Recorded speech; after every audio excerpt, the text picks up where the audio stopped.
నమస్తే, welcome to our channel.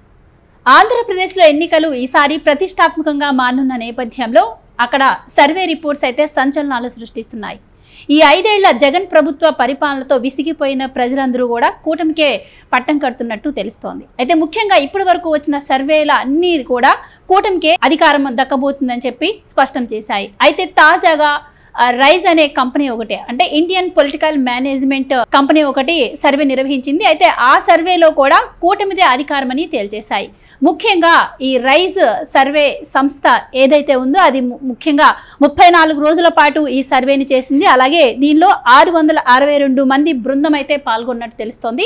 ఇక ముఖ్యంగా 175 నియోజకవర్గాలు ఏవైతే ఉన్నాయో ఆ 175 నియోజకవర్గాల్లో కూడా ఈ సంస్థ సర్వే చేపట్టింది. అందులో ముఖ్యంగా 3,82,576 శాంపిల్స్ అయితే తీసుకున్నట్టు తెలుస్తోంది. సో ఇది అతిపెద్ద సర్వేగానే అనిపిస్తోంది. మరి ఈ సర్వే రిపోర్ట్స్ కూడా మరి కూటమికే పట్టం కడుతూ ఉన్నాయి. ఇక ముఖ్యంగా ఏ నియోజకవర్గాల్లో ఏ పార్టీకి ఎంత బలం ఉంది, అలాగే పార్లమెంట్లో ఎవరెవరికి ఎన్ని సీట్లు రాబోతున్నాయి, ఈ వివరాలన్నీ కూడా మనతో పాటు senior political journalist Durga Kumar గారు ఉన్నారు. ఆయనతో క్లియర్గా తెలుసుకునే ప్రయత్నం చేద్దాం. నమస్కారం మా గోవర్ధన, మన వీక్షకులకు కూడా నమస్కారం. సో దుర్గా కుమార్ గారు, ఇప్పటి వరకు వచ్చిన సర్వే సంస్థలన్నీ కూడా కూటమిదే అధికారం అని చెప్పాయి. ఇప్పుడు ముఖ్యంగా తీసుకుంటే రైజ్ అనే సంస్థ, ఇది కూడా మరి కూటమికే అధికారం అని చెప్తుంది. అండ్ కూటమికి ఎందుకు అధికారం, వైసీపీకి ఎందుకు ప్రజలు యాంటీగా ఉన్నారు అని చెప్పి కూడా క్లియర్గా కొన్ని కీ పాయింట్స్ అయితే మెన్షన్ చేసింది. సో ముఖ్యంగా ఎందుకని అంటారు వైసీపీకి ప్రజలు అంత వ్యతిరేకత విముఖత వ్యక్తం చేస్తున్నారంటే ఏం చెప్తారు? వైసీపీ ఇప్పుడు గతంలో పరిపాలనలో లేనప్పుడు 2019లో పరిస్థితి వేరు, 2024లో పరిస్థితి వేరు. ఇవాళ అధికారంలోకి వచ్చింది, ఒక 5 సంవత్సరాల పరిపాలన ప్రజలు రుచి చూశారు. రుచి చూసిన తర్వాత ఇది ఎలా ఉందో రుచి చెప్పడం పెద్ద కష్టం కాదు. అందులోనూ ఈ వైఎస్ఆర్సీపీ ప్రభుత్వం ఎప్పుడు కూడా ఒక ఈ ప్రజలకు వ్యతిరేకమైన ధోరణిలో వెళ్ళింది తప్ప 151 సీట్లు ప్రజలు నమ్మి పట్టం కడితే ప్రజల్ని ప్రభుత్వం నమ్మలేదు, ప్రజల్నే టార్గెట్ చేసుకుంది, ప్రజలే మెయిన్ శత్రువులు అన్నట్టు చూసింది. ప్రజలకి దూరంగా వీళ్ళు బ్రతకటం మొదలుపెట్టారు. ఎవరు కూడా ప్రజలను కలిసే పని లేదు. సీఎంకి గతంలో జగన్మోహన్ రెడ్డి గారు ఎంత పాదయాత్ర చేశాడో అధికారంలోకి వచ్చిన తర్వాత వాళ్ళ సొంత మినిస్టర్లకి ఎమ్మెల్యేస్కి కూడా అందుబాటులో లేని పరిస్థితి వచ్చేసింది. ప్రజలకి ముఖ్యమంత్రికి అసలు ఏ విధమైన సంబంధం లేదు. ప్రజలు ఏం ఫీల్ అవుతున్నారో ముఖ్యమంత్రికి తెలియదు, ముఖ్యమంత్రి ఏం అనుకుంటున్నాడో ప్రజలకు తెలియదు. సార్ మీరు ఇలా చెప్తుంటే వైసీ ఇప్పటికి కూడా వైనాట్ 175 అంటుంది, 25 పార్లమెంటు స్థానాలు కూడా మావే అని ప్రచారం చేసుకుంటూ ఉంటుంది. ఇక ముఖ్యంగా ఈ రోజు చూసుకున్నట్టయితే అమిత్ షా గారు కూడా కొన్ని సంచలన వ్యాఖ్యలు అయితే చేశారు. రేపు జూన్ 9న చంద్రబాబు సీఎంగా ప్రమాణ స్వీకారం చేయబోతున్నారు, సో మాకు ఇంటెలిజెన్స్ రిపోర్ట్స్ ఉన్నాయి అని చెప్పి. గతంలో మనం చూసాం వైసీపీ కూడా ఇంటెలిజెన్స్ రిపోర్ట్ అని ఒక ఫేక్ రిపోర్ట్ క్రియేట్ చేసి సంచలనం సృష్టించింది. సో ఏం చెప్తారు? ఇక్కడ చూసుకున్నట్టయితే మరి ఈ సర్వేలో వచ్చిన రిపోర్ట్స్ని బట్టి అలయన్స్కి 108 నుంచి 120 స్థానాలు అంటుంది. అలాగే మరి వైనాట్ 175 అన్న వైఎస్ఆర్సీపీకి ఏమో 41 నుంచి 54 చూపిస్తోంది. సో ఏం చెప్తారు సార్? ఇప్పుడు వైఎస్ఆర్సీపీ పరిస్థితి ఎలా ఉందంటే మ్యాటర్ వీక్ ఉంటే పబ్లిసిటీ పీక్స్లో ఉండాలంటారు చూసారా, ఆ ధోరణి కనిపిస్తుంది. వాళ్ళకి ఏ విధమైనటువంటి ఆశ లేదు. ఇప్పుడు వాళ్ళకి కనుక ఆ విశ్వాసమే ఉండి ప్రజలు మన పక్కన ఉన్నారనుకుంటే 1/3 ఆఫ్ ద మెంబర్స్ని మార్చాల్సిన అవసరం ఏముంది? తర్వాత అధికారంలో ఉన్న క్యాబినెట్ మినిస్టర్స్ ప్రతిపక్షంలో ఉన్న పార్టీలకి జారటం ఏంటి? తర్వాత సీనియర్ ఎంపీస్, బాగా ఎస్టాబ్లిష్డ్ పీపుల్, పొలిటికల్గా ఫోర్సైట్ ఉన్న వ్యక్తులు, ప్రభాకర్ రెడ్డి గారు కానీ మాగుంట శ్రీనివాసరెడ్డి గారు లాంటి ప్రముఖ ఫ్యామిలీస్ చెందిన వ్యక్తులు, రాజకీయంగా ఉద్దండులైన కుటుంబాలు, వాళ్ళు ఎందుకు అధికార పార్టీని వదిలిపెట్టి వెళ్తున్నారు? అట్లాగే వీళ్ళు 1/3 ఆఫ్ ద మెంబర్స్కి సీట్లు ఎందుకు ఇవ్వలేదు? తర్వాత ఇంత రీషఫల్ ఎందుకు చేయాల్సి వచ్చింది? అనిల్ యాదవ్ లాంటి వ్యక్తిని నెల్లూరు జిల్లా నుంచి వాళ్ళకి స్ట్రాంగ్ హోల్డ్ నుంచి తీసుకొచ్చి నరసరావుపేటలో ఎందుకు పెట్టాల్సి వచ్చింది? ఇదంతా కూడా యాంటీ ఇన్కంబెన్సీ, ప్రభుత్వం మీద తీవ్రమైన వ్యతిరేకత ఉంది. అది కేవలం ముఖ్యంగా ముఖ్యమంత్రి గారి ప్రవర్తన తీరు కూడా అట్లా ఉంది. ఆయన ఇప్పుడు జనాలు కలవటానికి న్యాచురల్ కెలామిటీస్, ఏదైనా ప్రకృతి వైపరీత్యాలు జరిగినప్పుడు, లేకపోతే భారీ వర్షాలు తుఫాన్ల మూలాన రైతులు దెబ్బతిన్నప్పుడు, ఇలా మేజర్ నష్టాలు జరిగినప్పుడు, రాష్ట్రానికి విపత్తులు వచ్చినప్పుడు ముఖ్యమంత్రి అనే వ్యక్తి గతంలో చంద్రబాబు నాయుడు గారు హుద్హుద్ తుఫాన్ వచ్చినప్పుడు వైజాగ్ వెళ్ళిపోయి ఒక బస్సులో కూర్చుని మొత్తం వైజాగ్ అంతా సర్వనాశనం అయిపోయింది అనుకున్న టైంలో కూడా ఆయన గుండె నిబ్బరం చెడ్డల. ఆయన ఇమ్మీడియట్గా ఎంతంత ఏ సెక్టర్ని ఎలా రీకూప్ చేయాలి వెంటనే అనేది ఆయన అక్కడుండి ప్లానింగ్ చేసుకుని రాష్ట్రంలో ఉన్న వనరులన్నీ సమీకరించుకున్నాడు. అవసరమైతే ఇతర రాష్ట్రాల నుంచి కూడా తెప్పించారు. ఎందుకంటే ఇప్పుడు ఎలక్ట్రిసిటీకి సంబంధించిన డిపార్ట్మెంట్కి స్తంభాలు కానివ్వండి, ఇతర మెటీరియల్స్ ఒక్కసారిగా రావాలంటే కూడా కష్టం. అయినా సరే గాక ఒక్క వైజాగ్లోనే దెబ్బతింది కాబట్టి మిగిలిన అన్ని ప్రాంతాల్లో ఎక్కడ స్టోర్ల్లో ఉన్న ఇతర రాష్ట్రాల్లో ఉన్నా సరే ఆయన కమ్యూనికేషన్ ద్వారా తెలుసుకుని వాళ్ళని రిక్వెస్ట్ చేస్తే ఆ రకంగా విత్ ఇన్ డేస్లో రికవర్ చేశారు. అటువంటి దృక్పథం ఈ ముఖ్యమంత్రికి లేదు, మంత్రులకి అసలు అట్లాంటి అవగాహన లేదు. దాని వలన ప్రజలకి ఒక అంతరం ఏర్పడిపోయింది. ప్రభుత్వంకి ప్రజలకు సంబంధం లేదు, అసలు వీళ్ళకి అవగాహన కూడా లేదు, రావాలన్న భావన కూడా లేదనేది వచ్చింది. అసలు బాగా ఇప్పటికీ ఆంధ్రప్రదేశ్లో జరిగిన నష్టం మొన్న జగన్మోహన్ రెడ్డి గారి టైంలో భారీ వర్షాల మూలన, అంతకుముందు పెద్ద పెద్ద తుఫానుల్లో జరగని నష్టం మొన్న జరిగింది. మాకు ఆ ఏరియాలో బంధువులు ఉన్నారు, మాకు పొలాలు ఉన్నాయి. ఎప్పుడన్నా కూడా ఎంత వరస్ట్ సిచ్యువేషన్లో కూడా 5-6 బస్తాలు 6-7 బస్తాలన్నా తెచ్చుకున్నాము. ఈసారి ఒక్క గింజ కూడా మేము ఇంటికి తెచ్చుకోలేకపోయామని చెప్పారు. కానీ ఆ ఉధృతిని, ఆ తీవ్రతని అర్థం చేసుకోలేని ప్రభుత్వం ఈ రకంగా కూడా స్పందించాలి. అండ్ ఇక్కడ ఇంకొక విషయం, మొన్న చూస్తే వైసీపీ మేనిఫెస్టో రిలీజ్ చేసింది, నిన్న టీడీపీ రిలీజ్ చేసింది. సో మేనిఫెస్టో రిలీజ్ చేసిన తర్వాత ఈ రిజల్ట్ అయితే బయటకు వచ్చింది. సో ఇంట్రెస్ట్ ఇంకా ఎక్కువ క్రియేట్ అవుతుంది అనమాట. అంటే ఇంకా ఎలక్షన్ చూస్తే ఎన్నో రోజులు లేవు, సో మేనిఫెస్టో కూడా రిలీజ్ చేశారు కాబట్టి ఇంకా ఫైనల్ ఇదే అని అనుకునే అవకాశం కూడా ఉంటుంది ప్రజల్లో. యాక్చువల్గా నిన్న ఈ సర్వే అప్పటికి ముగిసిందమ్మా. ఇప్పుడు గనక నక్కకి నాగలోకానికి ఉన్నంత తేడా ఇప్పుడు రాబోతుంది. ఎందుకంటే తెలుగుదేశం ఇచ్చిన మేనిఫెస్టో చాలా పాజిటివ్గా ఉంది. అసలు ఎవరికి కూడా అంచనాలకి కూడా మించిచ్చింది. ఇవాళ రాష్ట్ర ప్రభుత్వం ఆర్థిక పరిస్థితి చాలా దివాళా కోర్ పరిస్థితిలో ఉంది. అన్ని విధాల అన్ని శాఖల్లో అదే పరిస్థితి ఉంది. అయినా కూడా ఆయన విజన్తో చంద్రబాబు నాయుడు గారు వీటిని ఎలా ఓవర్కమ్ అవ్వచ్చు, వీటిని మనం అధిగమించడానికి ఉన్న మార్గాలు ఏంటి అని ఆయన ఆర్థిక శాస్త్రవేత్తలతోనూ ఆర్థిక నిపుణులతోనూ బాగా చర్చించి సామాజికంగా ఉన్న అంశాలు, తర్వాత కార్యక్షేత్రంలో ఉన్న పరిస్థితిని కరెక్ట్గా అంచనా వేసుకుని ఒక రకంగా ఆయన ఓవర్లోడ్ తీసుకున్నట్టే. అంటే ఈ పరిస్థితుల్లో ఆయన ఇచ్చిన మేనిఫెస్టో ఏదైతే ఉందో అది ప్రజలు కూడా ఊహించిన స్థాయిలో ఉంది. అంటే జగన్మోహన్ రెడ్డి గారి ప్రభుత్వం పెన్షన్ల విషయంలో 500 పెంచడానికి 5 సంవత్సరాలు తీసుకుంది. అది చివరి 2 సంవత్సరాల్లో 250 పెంచుతామని చెప్పింది. అది ఆ రకమైన ఫలితం కన్నా ఈయన డైరెక్ట్గా నేను 4000 ఇస్తాను, అది కూడా మనం చెప్పినప్పటి నుంచి ఇస్తా అన్నాడు. ఏదన్నా ఏరియర్స్ ఉన్నా కూడా అది ఫస్ట్ మేము ఇచ్చే పెన్షన్తో పాటు కల్పిస్తా అన్నారు.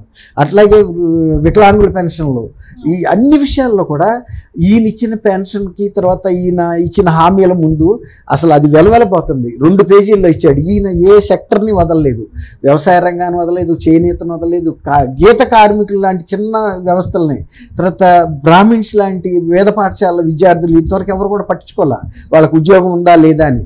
వాళ్ళు కూడా నిరుద్యోగులు, తర్వాత నిరుద్యోగులకి భృతి ఇవ్వటం, తర్వాత 20 లక్షల ఉద్యోగాలు ప్రైవేట్లో కానీ స్వయం ఉపాధి ద్వారా కానీ ప్రభుత్వం ద్వారా కానీ ఈ విధంగా భారీ పథకాలతో వచ్చారు వీళ్ళు.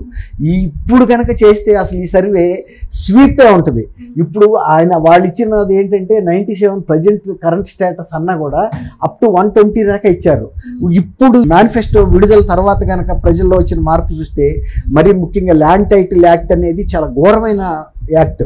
తర్వాత వీళ్ళు పరిపాలన కూడా దుష్పరిపాలన ఎట్లా ఉందంటే ప్రజలకి అన్ని వ్యతిరేక అంశాలతోనే వీళ్ళు టచ్ చేశారు. అన్ఎంప్లాయ్మెంట్, తర్వాత ప్రజల మీద దాడి. నేను ఫస్టే చెప్పా కదా, ఫస్ట్ రావటమే ప్రజావేదిక కోల్చడం అంటే ప్రజలతో ఫోబియా ఎందుకో అర్థం కాదు.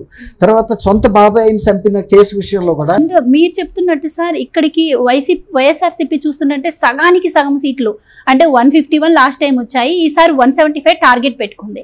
కానీ 150 కన్నా కూడా హాఫ్ కన్నా ఇంకా చాలా తగ్గిన పరిస్థితి మనం అక్కడ చూస్తున్నాం. అయితే ఇప్పటికీ 80 మంది కొత్త వారిని తీసుకున్నారు. మరి ఇప్పటికి వ్యతిరేకత వస్తున్న నేపథ్యంలో అంటే ఎందుకు ఇంత వ్యతిరేకత వచ్చిందంటారు? ఆ ఎమ్మెల్యేల మీద కావచ్చు, ఎందుకు 80 మందిని మార్చాల్సి వచ్చిందంటారు? ఎందుకు ఇంత తక్కువ సీట్స్ ఈసారి? అది ఫస్ట్ వాళ్ళ డిఫీట్ అనేది ఎక్కడ జరిగిందంటే వాళ్ళు 175 అంటూనే 1/3 ఆఫ్ ద మెంబర్స్ని వాళ్ళు చేంజ్ చేశారంటేనే అర్థమైపోతుంది. తర్వాత కొన్ని సీట్లు ప్రకటించిన తర్వాత కూడా అభ్యర్థులు వెనక్కి తగ్గుతున్నారంటే కూడా ఆ పార్టీ పట్ల వాళ్ళ అభ్యర్థులకే విశ్వాసం లేదనేది అర్థమవుతుంది. ఇంకోటి ఏంటంటే అసలు మీరు ఇట్లా చెప్తున్నారు కానీ ఇప్పుడుండే ప్రజెంట్ సిచ్యువేషను వైఎస్ఆర్సీపీకి ఉన్న సీట్స్ అలయన్స్కి వెళ్తాయి, టీడీపీకి ఉన్న సీట్స్ వైఎస్ఆర్సీపీకి వచ్చే పరిస్థితి వాళ్ళ ఫీల్డ్ లెవెల్లో ఉంది. అంత వ్యతిరేకత ఉంది. ఇంకా అంతకంటే క్షీణించినా కూడా తప్పు లేదు. ఇది ఆశ్చర్యపోకర్లా. ఇవాళ 34 అన్నారు కదా, అసలు 23కి దిగజారినా కూడా ఆశ్చర్యం లేదు. అంత సిచ్యువేషన్ డే బై డే పడిపోతుంది. మేనిఫెస్టో కంపేర్ చేసుకున్న తర్వాత ఈ మేనిఫెస్టోకి అసలు వైఎస్ఆర్సీపీ మేనిఫెస్టోకి ఎక్కడ ఒక నియరెస్ట్ ఇది లేదు అసలు అంచనాల్లో. కాబట్టి ఇంకా కూడా డౌన్ అయ్యే పరిస్థితి ఉంది, ఇది రైజ్ అయ్యే పరిస్థితి ఉంది అలయన్స్. అది అట్లా క్లోజ్ కంటెస్ట్ 43 అన్నారు కదా, ఈ క్లోజ్ కంటెస్ట్ కూడా తగ్గిపోతాయి. వెరీ లిమిటెడ్ సీట్స్ వస్తాయి, సింగిల్ డిజిట్స్లోకి వస్తాయి క్లోజ్ కంటెస్ట్. ఆ మిగిలిన ఎక్కువ స్థానాల్లో అలయన్సే అడ్వాన్స్లో ఉండే పరిస్థితి. సో ఇప్పుడు ఇంకా పార్లమెంట్ సీట్లు తీసుకున్నట్టయితే పార్లమెంట్ కూడా 25కి 25 అని చెప్పి వైసీపీ ప్రచారం చేసుకుంటుంది.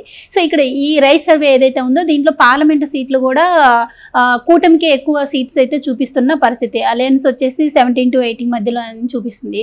సో వైఎస్ఆర్సీపీ వచ్చి 7 నుంచి 8 అంటుంది. సో ఇప్పటికే వైసీపీలో ఉన్న ఎంపీలు చాలా మంది కూడా టీడీపీలోకి చేరిన పరిస్థితి కూడా మనం చూసాం. సో ఇప్పటికి అయినా కూడా 25 స్థానాలు మావే అని నిన్న మొన్న సజ్జల గారు కూడా చెప్తున్న పరిస్థితి. సో ఎంపీ సీట్లు కూడా ఇలా తగ్గడాన్ని ఎలా చూడొచ్చు అంట? ఇప్పుడు సజ్జల గారు చెప్పేది ఏంటండి, ఇప్పుడు ఎవరైనా కూడా పార్టీ ఓడిపోతున్నప్పుడు ఓడిపోతుందని చెప్పుకోరు కదా. చివరి నిమిషంలో ఒక క్రషింగ్ డిఫీట్కి వెళ్ళేటప్పుడు కూడా మేము గెలుస్తామని చెప్తారు. అప్పుడు ఏం చెబుతారంటే ప్రజా తీర్పును శిరసావహిస్తూ ఉంటారు. ఈ మనం చూస్తున్న విషయాలే కాబట్టి అది కూడా అంతవరకే తప్ప దానికి అంతకన్నా వాల్యూ ఇవ్వాల్సిన అవసరం లేదు. ఇప్పుడు వైఎస్ఆర్సీపీ ఉంది కదా, ఇప్పుడు 7 to 8 అనేది మనం ఇంతకుముందు చెప్పుకున్నట్టు మేనిఫెస్టో కన్నా ముందు సంగతి. ఇప్పుడు ఇది ఇంకా ఇది 2021 రాకా వెళ్ళినా ఆశ్చర్యం లేదు, ఇది 4కి తగ్గినా కూడా ఆశ్చర్యం లేదు. 4 కూడా నేను ఒక పాజిటివ్ సైడ్ చెప్తున్నా, అంత కూడా వస్తుందని కూడా చెప్పలేము. ఎందుకంటే యాంటీ ఎస్టాబ్లిష్మెంట్ అనేది బాగా ఉంది ప్రజల్లో. ఇంకో విషయం సార్, ఇప్పుడు ఇంతమంది పార్లమెంట్ సీట్లు ఇచ్చింది అంటే మామూలు విషయం కూడా కాదు వైసీపీకి. అండ్ ఇప్పుడు ప్రత్యేకంగా విభజన జరిగిన తర్వాత మనం చాలా లాస్ పోయాం. ముఖ్యంగా మనకి ప్రత్యేక హోదా కావచ్చు, వీటన్నిటి విషయంలో కూడా ఈ ఎంపీలు ఎవరైతే ఉన్నారో వీళ్ళు సరిగ్గా పోరాడకపోవడం వల్ల కూడా ఇంత మైనస్ అయింది వైసీపీకి అనే వార్త కూడా ఒకటి హల్చల్ చేస్తుంది. సో మీరేం చెప్తారు సార్? ఖచ్చితంగా అమ్మా, 100కి 200% కరెక్ట్. ఆయన ఏం చెప్పాడు, నాకు 25 ఎంపీస్ని కనుక ఇస్తే నేను మెడలు వంచి ప్రత్యేక హోదా తీసుకొస్తా అన్నాడు. 22 మెంబర్స్ గెలవటం అనేది చిన్న విషయం కాదు కదా. స్వీప్గా నీకు ఇచ్చారు నమ్మి, అక్కడ 151 సీట్స్ ఇచ్చారు. నువ్వు ఇక్కడ అసెంబ్లీలో రిజల్యూషన్ పాస్ చేసి పార్లమెంట్ కన్నా పంపావా? నువ్వు అన్నిసార్లు ప్రధానమంత్రిని కలవటానికి వెళ్ళిన ముఖ్యమంత్రి మాకు స్పెషల్ హోదా గురించి ఎందుకు ఇవ్వరనేది పార్లమెంట్లో ఏమైనా వీళ్ళు డిమాండ్ చేశారా? లేకపోతే ప్రతినిధి బృందం వెళ్ళిందా? లేకపోతే ధర్నా చేశారా? ఏమీ లేదు. కాబట్టి వీళ్ళకి ఎంత ఇచ్చినా కూడా ఇక వేస్ట్ అనే పరిస్థితి ఇప్పుడు కనపడుతుంది. కాబట్టి ఇక వాళ్ళకి ఏదైనా 2-3 సీట్లు ఏమన్నా గెలిస్తే గెలుస్తారేమో, కానీ అంతకంటే మించి అయితే గెలిచే పరిస్థితి డెఫినెట్గా ఉండదని మనం చెప్పొచ్చు. అండ్ ఇంకొక విషయం సార్, నేను మొదట్లో చెప్పిన విధంగా మొన్న ఇంటెలిజెన్స్ సర్వే రిపోర్ట్ అని చెప్పి వైసీపీ ఒక రిపోర్ట్ అయితే బయటకు వదిలింది. అయితే ఈ రోజు స్వయంగా అమిత్ షా గారే చెప్పారు, జూన్ 9న చంద్రబాబు గారు ప్రమాణ స్వీకారం చేయబోతున్నారు. సో క్లియర్ గా అర్థమైపోయింది మరి ఏ పార్టీ రేపు విన్ అవబోతుందని. సో ఏం చెప్తారు సార్? ఇప్పుడు ఇంటెలిజెన్స్ రిపోర్ట్స్ అలయన్స్కి ఫేవరబుల్గా లేకపోతే కేంద్ర ప్రభుత్వం భారతీయ జనతా పార్టీ తెలుగుదేశం అండ్ జనసేనతో ఒప్పందం చేసుకోదు కదా. అప్పటికే ఆల్రెడీ వాళ్ళు అనఫిషియల్గా వైఎస్ఆర్సీపీతో చాలా క్లోజ్ కాంటాక్ట్లో ఉన్నారు, ఒక దత్తపుత్రుడు అని చెప్తున్నారు. వీళ్ళు కూడా బీజేపీ అనేది మా ప్రైవేట్ ఆస్తి అన్నట్టు ఫీల్ అయ్యారు. అలాంటిది ఇవాళ మరి సడన్గా వాళ్ళకి ఇంటెలిజెన్స్ రిపోర్ట్స్ లేకపోతే వాళ్ళు చెప్పరు కదా. తర్వాత ఇక్కడ పార్టీలు ఇస్తున్న ఇండికేషన్స్ కూడా టీడీపీకి బలంగా ఉందని, వాళ్ళకి ఎంత వీక్గా ఉందో కూడా బీజేపీకి కూడా తెలుసు. బీజేపీ నాన్ ఎగ్జిస్టెంట్, కానీ ఎంతో కొంత బలం పెరగాలి ఆంధ్రప్రదేశ్లో అంటే టీడీపీతో అలయన్స్ పెట్టుకుంటేనే మనకి గుర్తింపు ఉంటుంది అనే ఒక ఉద్దేశంతోనే వాళ్ళు టీడీపీకి అలయన్స్గా వచ్చారు. ఇంకోటి ఏంటంటే చంద్రబాబు నాయుడు గారి వ్యక్తిత్వం మీద బీజేపీ పెద్దలు కూడా ఈ రిలయబుల్ పర్సన్ టీడీపీ అనేది ఇవాళ కాదు, గతంలో ఎప్పుడు వాజ్పేయి గారు ప్రైమ్ మినిస్టర్గా ఉన్నప్పటి నుంచి కూడా ఒక విశ్వసనీయమైన ఫ్రెండ్గా ఉంది అలయన్స్. ఈయన షేక్ అవ్వడు, తర్వాత తప్పులు చేయడు. ఇవాళ ఒక అవినీతికి పాల్పడిన దేశంలోనే అత్యంత అవినీతిపరుడైన వైఎస్ జగన్మోహన్ రెడ్డిని సపోర్ట్ చేయడం ద్వారా పార్టీ బదనాం అవుతుందని పార్టీకి మాతృగా ఉన్న ఆర్ఎస్ఎస్ సంస్థ కూడా హెచ్చరించింది బీజేపీని. అందువల్ల కూడా వాళ్ళు డిసోసియేట్ అయ్యారు. వాళ్ళని దూరంగా పెట్టి మేము టీడీపీ లాంటి ఒక రిలయబుల్ పార్టీ, విశ్వసనీయమైన పార్టీ, ఒక ప్రతిష్ట ఉన్న పార్టీతో సెయిల్ అవుతాం, మేము వీళ్ళమ్మటే ఉంటామని వాళ్ళు యువతలకు వచ్చారు. నిజానికి ఇది ఒక రకంగా టీడీపీ అలయన్స్ కూడా ఇబ్బందికరమైన పరిస్థితి బీజేపీని ఈ టైంలో చేర్చుకోవటం.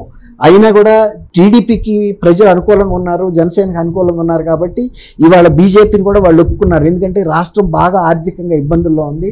ఈ పరిస్థితుల్లో రేపు అక్కడ బీజేపీ కనుక గెలిస్తే ఆంధ్రప్రదేశ్ ఆర్థికంగా కోలుకునే పరిస్థితి ఉంటుంది, లేకపోతే జరిగే అవకాశం ఉంటుంది. ఇది కూడా ఉందమ్మా. ఇప్పుడు పారదర్శకంగా ఫెయిర్గా జరగాలి ఒకటి. రెండోది, ఈ ఇంత దెబ్బతిన్న రాష్ట్రం కోలుకోవాలంటే పైనుంచి ఒక ప్రత్యేకమైన ట్రీట్మెంట్ అనేది జరగాలి. ఈ ఇంత ఆర్థికంగా దుస్థితిలో ఉన్న రాష్ట్రం దేశంలో కూడా ఏ రాష్ట్రం కూడా లేదు. ఒకప్పుడు ఆర్థికంగా ఆంధ్రప్రదేశ్ అంటే ఒక క్రమశిక్షణ కలిగిన ప్రభుత్వాలుగా మెలిగినాయి. ఒక్క జగన్మోహన్ రెడ్డి గారి టైంలోనే ఇంత దారుణమైన పతనం జరిగింది ఆర్థికంగా. కాబట్టి వీటన్నిటిని దృష్టిలో పెట్టుకుని ప్రజలు కూడా అంచనాకి వచ్చారు. టీడీపీ అలయన్స్ని మనం గెలిపిస్తే మన పిల్లలకి మన భవిష్యత్తు బాగుంటుంది, రాష్ట్ర భవిష్యత్తు బాగుంటుంది. రాష్ట్రం కూడా ఆర్థికంగా కోలుకోవడంతో పాటు రాజధాని లాంటి ప్రత్యేక హోదాకి సంబంధించిన కొన్ని పరిశ్రమలు అవి తెచ్చుకోవడానికి వెసులుబాటు ఉంటుంది అనేది గ్రహించారు. అందుకనే క్రమేపీ కూడా ప్రొజెక్షన్స్ పెరుగుతున్నాయి. ఇప్పుడు మేనిఫెస్టో కూడా అనుకోకుండా తెలుగుదేశం మేనిఫెస్టో రావటం అనేది పెద్ద బూస్టు. ఇక దీన్ని మించింది లేదు. ఇది ఖచ్చితంగా ఒక స్వీప్కే తీసుకెళ్తుంది. గతంలో వైఎస్ఆర్సీపీ స్వీప్ని మించి కూడా వెళ్ళే అవకాశం నాకు స్పష్టంగా కనిపిస్తుంది. Right, thank you so much. Thank you అమ్మా గోవర్ధన. మన వీక్షకులకు కూడా నమస్కారం.